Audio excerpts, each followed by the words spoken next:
ஓப்போடு. இந்த படம் மதுரையில் நடக்கிற ஒரு கதை. அதனால தான் நான் இன்னைக்கு கூட வேஷ்டி போட்டு வந்தேன்.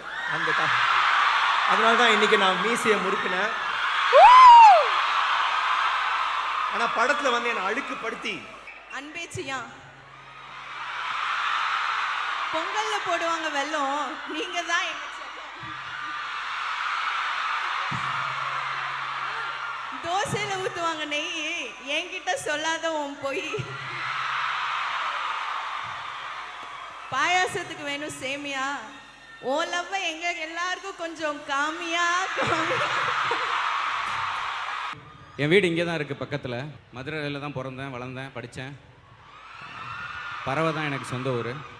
ஸோ அங்கேருந்து இங்கே இந்த இந்த இந்த காலேஜுக்கு வந்து உங்களை எல்லோரும் சந்திக்கிறது ரொம்ப மகிழ்ச்சி. சியான் ஃபேன்ஸுக்கு இந்த படம் கண்டிப்பாக பிடிக்கும், ஏன்னா நானுமே ஒரு சியான் ஃபேன்.